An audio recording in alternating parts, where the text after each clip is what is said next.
ஸ்ரீ குருப்யோ நமஹ.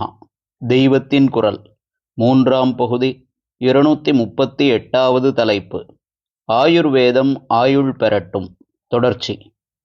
3 காரணங்களுக்காக ஆயுர்வேதத்தை ஆதரிக்கலாம். 1. இதில் அனாச்சாரம் ரொம்ப குறைவு.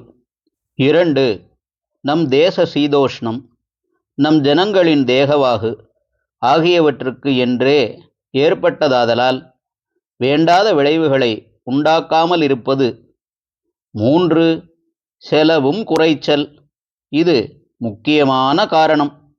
இன்னொன்று கூட, வாய்க்கே ஆரோக்கியமாயிருக்கும்.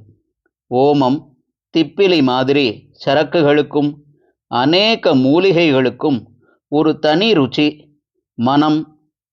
விளக்கெண்ணெய் மாதிரி வயிற்றை புரட்டுவது, நிலவேம்பு மாதிரி கசப்பதிலெல்லாங்கூட அநேக அந்நிய பதார்த்தங்களில் இருக்கிற துர்வாடை கிடையாது.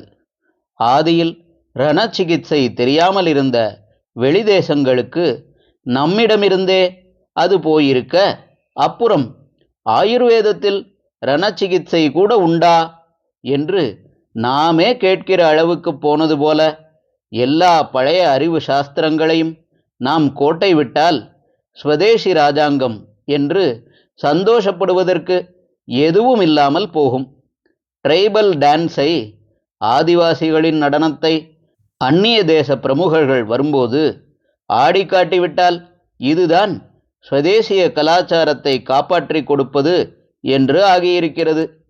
மெடிக்கல் சயின்ஸுக்கு உரிய பூர்ண லட்சணத்தோடு தேகத்தின் தன்மை, வியாதிகளின் தன்மை, அவை எப்படி ஏற்படுகின்றன, ஏற்படாமலே எப்படி தடுப்பது, ஏற்பட்டுவிட்டால் அப்புறம் எப்படி குணப்படுத்துவது, மருந்து சரக்குகளின் தன்மை என்ன என்றெல்லாம் தீர்க்கமாய் அலசி உண்டான நம் ஆயுர்வேதம் அவசியம் ரட்சிக்கப்பட வேண்டியதாகும். தேக ரட்சையை தருகிற அந்த சாஸ்திரத்துக்கே வியாதி பிடித்து மெலிய வைக்கக்கூடாது. மெடிக்கல் சயின்ஸாக பூர்ண ரூபத்தில் இருப்பதோடு மட்டுமின்றி மற்ற சயின்ஸுகளும் இதில் கலந்திருப்பதை உத்தேசித்தும், இத்தனை சயின்ஸுகள் இருந்தபோதிலும் சயின்ஸ் என்றால் சமயாச்சாரத்துக்கு விரோதமாகத்தான் போக வேண்டுமென்றில்லாமல் நம் ஆச்சாரத்துக்கு ஏற்றதாகவும் ஆயுர்வேதம் இருப்பதால் அதற்கே ஆயுர்விருத்தியை நாம் உண்டாக்கி தர வேண்டும். நோயற்ற வாழ்வே குறைவற்ற செல்வம், சுவரை வைத்துத்தான் சித்திரம் எழுத வேண்டும் என்ற பழமொழிகள் ஆரோக்கியமாயிருக்க வேண்டியதன் அவசியத்தை சொல்கிறவையே. கிராம வாழ்க்கையின் சுகாதாரமான காற்றோட்டமும் எளிமையும் அனுஷ்டானங்களும் போய் நகர வாழ்க்கையின் பலவித நெரிசல்கள் ஏற்பட்டபின் வியாதிகள் அபரிவிதமாக பெருகி வருகின்றன. வைத்தியத்தோடு ஈஸ்வரனை பிரார்த்தித்துத்தான் சரி செய்யணும்.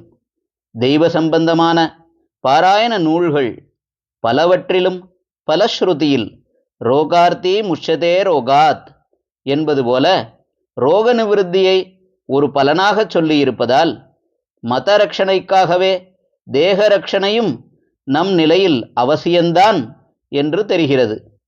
நம்முடைய கலாச்சாரத்தோடு ஒட்டிப்போகிற நம்முடைய பிராச்சீன வைத்திய சாஸ்திரப்படியே இந்த ரட்சணையை பெற்று எல்லோரும் சௌக்கியமாய் வாழ வேண்டும். ஹரஹர சங்கர, ஜெய ஜெய சங்கர. தெய்வத்தின் குரல் மேலும் ஒலிக்கும்.